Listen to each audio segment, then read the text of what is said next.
want to actually zoom out a little bit and touch on the microbiome. In the peak performance world, people hear things like the gut-brain axis mentioned a lot. People hear a lot about the microbiome. Probiotics are constantly recommended to everyone. But I'm not sure that a lot of people actually understand what the microbiome is or what the implications of a healthy microbiome is for key facets of performance like cognitive performance or a well-regulated autonomic nervous system. So could you give us a breakdown of just what the microbiome is in the first place, and then speak a little bit to, why it plays an important role on the different elements of performance? Sure. So the microbiome, in simple terms, are the communities of organisms that live in and on us. And these are extensive ecosystems where you have many bacterial organisms, fungal organisms, and even what are called bacteriophage, which are viruses that infect bacteria, and by doing so, modulate their activity. And you have these organisms that are basically interacting together and signaling together in different areas of the human body. And when we first started to study the human microbiome, there was a transformation in being able to understand what was going on with the microbiome around the year 2000, because before that, when scientists were trying to find an organism in the human body, they basically had to try to culture it, which is a very difficult procedure. So picture your sort of old school scientist with a petri dish and a white coat. They're trying to culture the organism and make it grow in that petri dish. That was the main way that we would find bacteria in the human body. But around the year 2000, the technologies that were being used to sequence the human genome, which were sequenced then, started to slowly be turned onto the organisms in the human body as well. And those are technologies that identify organisms in the human body based on their genetic sequences by using computers to identify their genetic sequences and pull together what's in a particular sample instead of the need for culture. And as soon as those computer-based tools were brought into the study of microbiome, it blew up. There were just so many organisms that the culture techniques were missing, so that there was this era of exploration where first, we started to turn those tools onto the gut, for example, where we knew there'd be bacteria, right?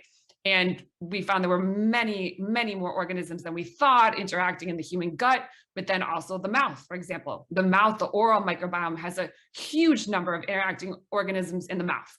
But then, increasingly, we've turned our technologies, these same computer-based tools, onto other body sites, even, for example, the bladder or the pancreas or even the blood now. And we realize that in most people, even those body sites are not sterile. They usually do have some organism in them.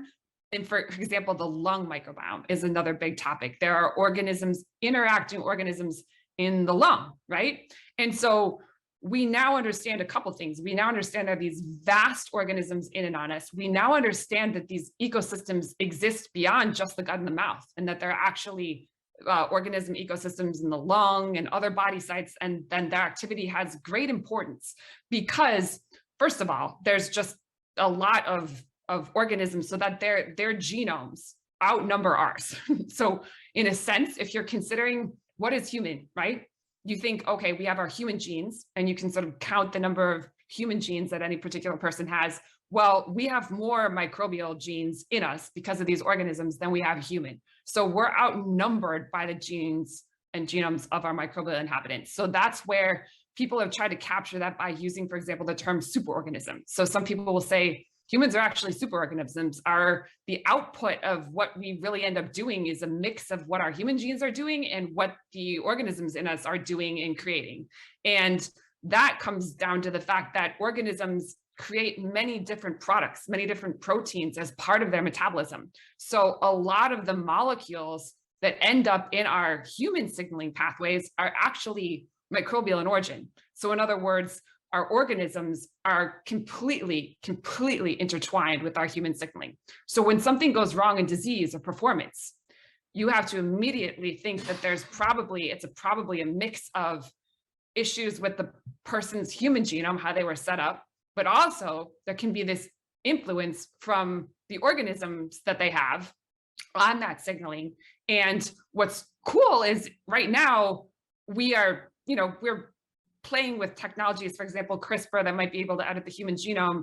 That's hard. We may get there. But it's actually easier, and there are more ways to switch up your microbial organism populations. And so there's a lot of therapeutic potential in the possibility that you can sort of maybe improve the composition of organisms in a particular body site that's contributing to your signaling in a way that can up your performance or improve your health. If what you've heard on Flow Research Collective Radio has been helpful, please consider doing us a solid and leaving us a review on Apple Podcasts, Spotify, or wherever you are listening to this. Reviews help us connect to a wider audience so we can get these peak performance principles out to more people.